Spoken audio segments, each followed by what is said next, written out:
Oh shit. Well, at this point, I can't really decide if I hate doing these videos or if I love doing these videos. I'm leaning towards hate because every time I feel motivated to do one, it's because something shitty has happened in the world. So I guess that's not any different this time around either. Well, so same deal as last time. Been out on a run. It's cold out. I'm hot on the inside, but I just feel like doing a little rant. I should have a goatee and I should be like driving a Ford F-150 to do this, but it's probably best if I don't show too much of my face or my vehicle while I'm doing these. But tonight, I guess I want to talk about, I've been doing a lot of thinking on the run, how exactly I want to phrase this and set this up. But I think what I decided on is I'm going to talk about the movie Brave. It may not be what you expected me to say, but I'm actually a huge fan of Brave. Especially the scene sort of towards the, I want to say opening third of the movie, where Merida, your protagonist, is she's forced to sort of sit and endure this comedic archery tournament where the archer who wins is going to end up being the one who wins the princess's hand, and who is able to be betrothed to her. So I think in the movie you've got like 3 contestants, and they're all, as you would expect, typical Hollywood movie writing, they're all just absolutely terrible. And then Merida herself decides that because of all the work that she's done and her own independent motivations, she's going to get up and she's going to take a stand for herself and for her own self-determination. She's going to get up, grab her bow, and she's going to fire an arrow. And of course, if you've seen the movie, or if you can sort of intuit these Hollywood scriptwriters, then you'll know that she hits it dead center. And so I was thinking about that, but I was also thinking about Nancy Pelosi and her comment a few days ago. Was it a few days ago, or was it must have been almost a month ago now, right after the death of Ruth Bader Ginsburg, where she says that we are going to use every arrow in our quiver to defeat the nomination of Amy Coney Barrett to the Supreme Court. And so, I was thinking about that. We sat here and we watched all the best of what the Democratic establishment can offer when it comes to stopping the nomination of someone who amounts to a crypto-fascist to the Supreme Court. And we've seen them do, according to the Speaker of the House, their damned hardest to try and stop that nomination. Well, I gotta say, if I were Brave and Nancy Pelosi were any of the competitors who were trying to hit that bullseye of blocking that nomination, then I might myself get up and try my own hand at trying to stop the nomination.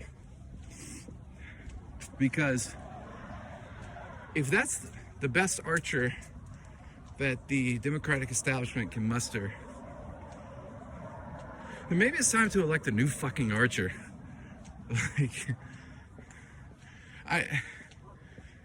It's almost like Nancy Pelosi is in the position of not just one of the archers, but also Merida's father, because he's in that position of power over her.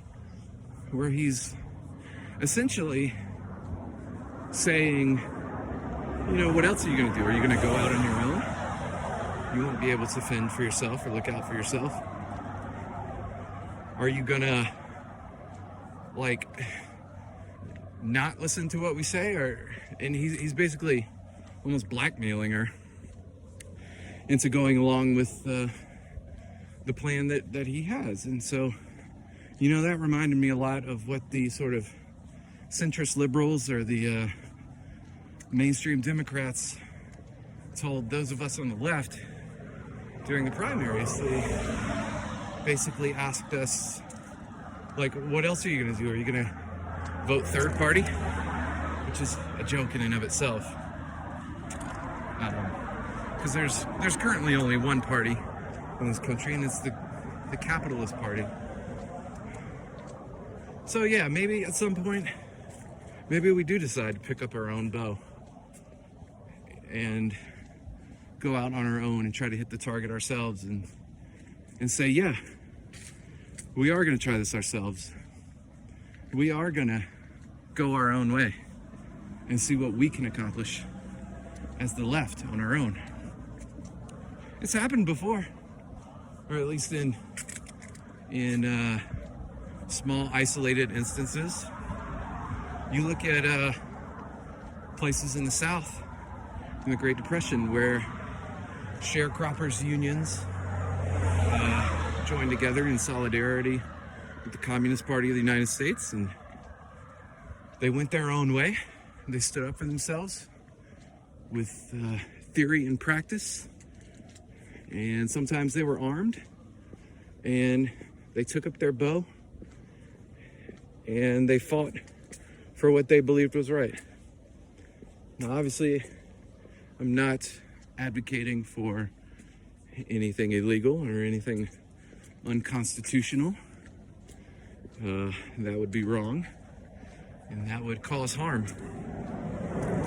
But what I am advocating for is a different type of politics, something independent from the Democratic Party establishment, where those of us on the left who actually care about Black and Indigenous and people of color, those of us who actually care about LGBT folks,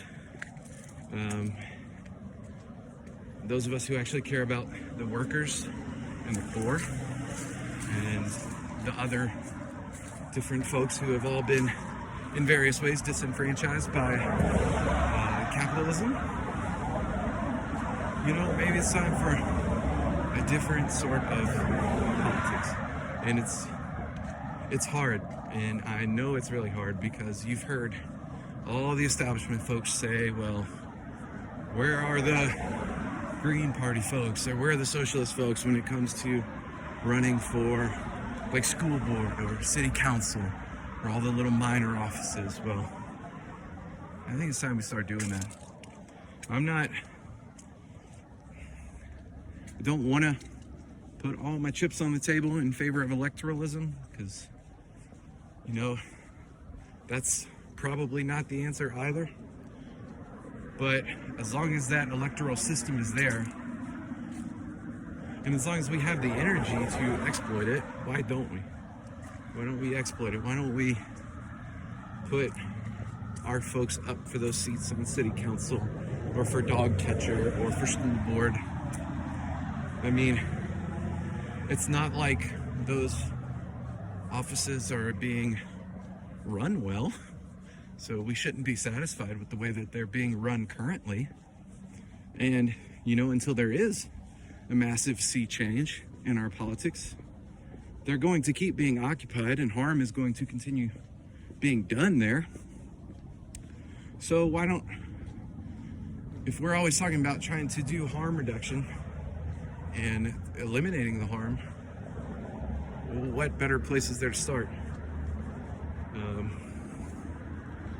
Yeah, so anyway, like I said, just want to reiterate, not advocating for like any sort of violence or any sort of illegal activity. And I disavow anything of that nature like that, but we got to do something.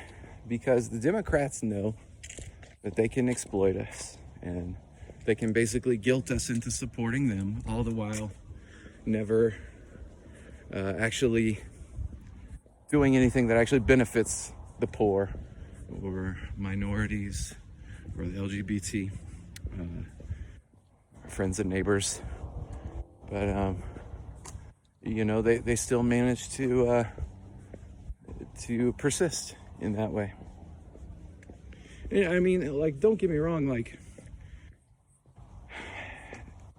if the Democrats had been able to actually stop Amy Coney Barrett's nomination, that would not necessarily have been the be-all and end-all, and they would not have automatically been a good thing, because they still don't care about reproductive rights.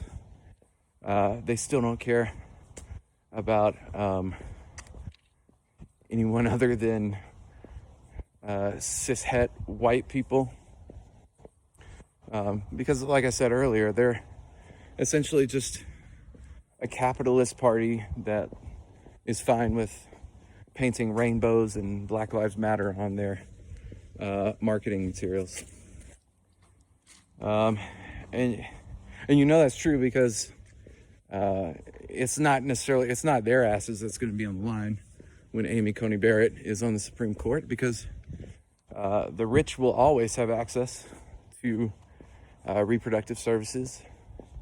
The rich will always be able to find some sort of recognition in who they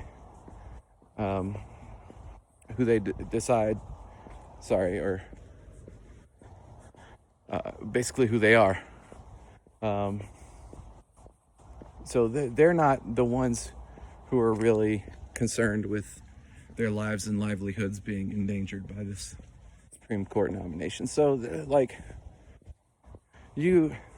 we should have always known that this was going to happen, that she was going to get confirmed to the bench, and there was never going to be any real attempt to stop that, because the folks in charge of the Democratic establishment, they benefit just as much with her on the bench as without. So one area where they do actually benefit even more with her on the bench is the fact that they can run in perpetuity almost, or for a long time, as long as the balance of the court stays the way it is. They can run against those policies, or at least pay lip service to being opposed to the policies that are established and adjudicated by the current Supreme Court, or at least the way it's shaped now. So, I wouldn't necessarily use the word complicit, but maybe they were willing to maybe throw in the towel a little earlier than they would normally have. So, I don't know. I'm pretty much going to leave it at that. I've probably said enough that'll get me in trouble at this point. And I'm kind of walking on a little bit of ice here. So, anyway, it's just a thought, I guess. Not to borrow too heavily from another YouTuber. But, yeah, that's my rant for today. So, go out and vote, I guess. Because that's really done us a lot of favors up to this point. Anyway, that's all. You guys have a good night.